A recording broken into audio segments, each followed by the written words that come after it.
Major ডালিমের live interview দেখে অনেকে এখনো শকড এইটা ভেবে যে এতদিন তাহলে বইয়ে ইতিহাসে কি পড়লাম রে ভাই। মানে অর্ধেক ইতিহাস তো তিনি এক ইন্টারভিউতে প্রায় পাল্টেই ফেলেছেন। বাট এখানে আরেকটা সারপ্রাইজিং বিষয় হলো তার লাইভ ইন্টারভিউ বিটিএস এর লাইভ ভিডিওরও রেকর্ড ভেঙে দিয়েছে ইউটিউবে। তার লাইভ ইন্টারভিউ ইউটিউবের ইতিহাসে রেকর্ড গড়ে ফেলেছে ভিউয়ারশিপে। মুজিব স্বয়ং পাকিস্তান আর্মির কাছে ধরা দিলেন এবং আসসালামু আলাইকুম প্রিয় দর্শক শ্রোতা। 1971-এর স্বাধীনতা যুদ্ধে বঙ্গবন্ধু বাংলাদেশ এবং পাকিস্তানের মধ্যে যুদ্ধ লাগিয়ে দিয়ে স্বইচ্ছায় তিনি পাকিস্তানের কারাগারে চলে গিয়েছেন এবং পরিবারকে সেনাবাহিনীর হাতে তুলে দিয়ে গেছেন তাদের পরিবারকে দেখভাল করার জন্য। এই স্বাধীনতা যুদ্ধে বঙ্গবন্ধু নিহত হতে পারেন, এই সংখ্যা থেকেই তিনি স্বইচ্ছায় তিনি পাকিস্তানের কারাগারে গিয়ে 9 মাস বন্দি ছিলেন না, 9 মাস তিনি উদযাপন করেছেন, অর্থাৎ 9 মাস তিনি আনন্দ উল্লাসে ছিলেন অনেকে মনে করেন। এবার মেজর ডালিম কি বললেন? স্বইচ্ছায় কি বঙ্গবন্ধু শেখ মুজিবুর রহমান যুদ্ধ লাগিয়ে দিয়ে পাকিস্তানের কারাগারে গিয়েছিলেন?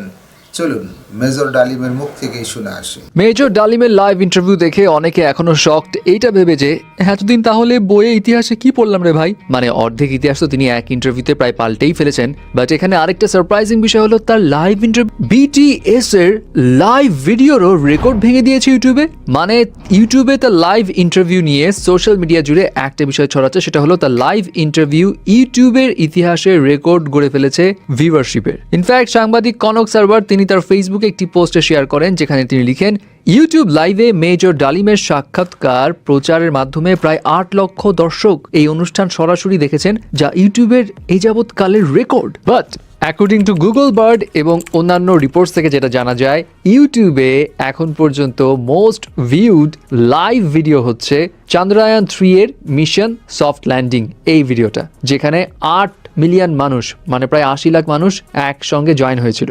তাই বলি কি বিটিএস এর রেকর্ড মেজর ডালিমের ইন্টারভিউ ভাঙেনি? ভেঙেছে। এই ভিডিওটা বিটিএস এর 2020 সালের ব্যাং ব্যাং কনসার্ট দ্য লাইভ এইটার ভিউয়ারশিপের রেকর্ড ভেঙে ফেলেছে। অ্যাট দ্যাট টাইম ইউটিউবে ওটার ভিউয়ারশিপ ছিল লাইভে 7,56,000 এবং এটা কিন্তু গিনিস ওয়ার্ল্ড রেকর্ডে লিপিবদ্ধ ছিল। তবে হ্যাঁ, এটা সত্যি যে মেজর ডালিমের ইন্টারভিউ বাংলাদেশের জন্য ইউটিউব লাইভ ভিডিও ভিউয়ারশিপের ক্ষেত্রে একটা রেকর্ড, কারণ এই লোকটাকে নিয়ে আগ্রহের কমতি কারোই ছিল না, বরং সবার বেড়েছিল। শুধু তাকে নিয়ে নয়, তার ওয়াইফ নিম্মিকে নিয়েও সবার আগ্রহ ছিল। বাট এখানে স্যাড পার্ট হচ্ছে নিম্মি আর বেঁচে নেই, যেটা মেজর ডালিম নিজেই তার ইন্টারভিউতে জানিয়েছিলেন। এবং সেই সঙ্গে তিনি এটাও জানান নিম্মির আসলে কি হয়েছিল।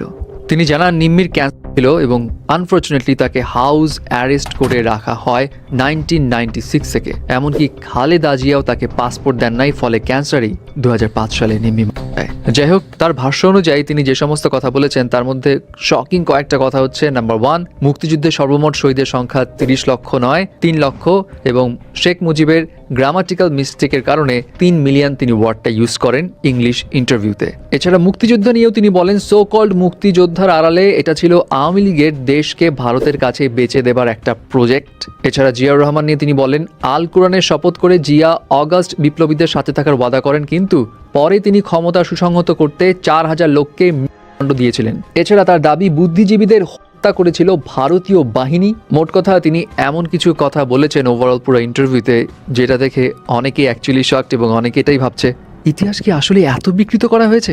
এনিওয়ে, এখন তার ওভারঅল ইন্টারভিউ যদি আপনি শুনে থাকেন তাহলে আপনার কি মতামত সেটাও কিন্তু জানাবেন।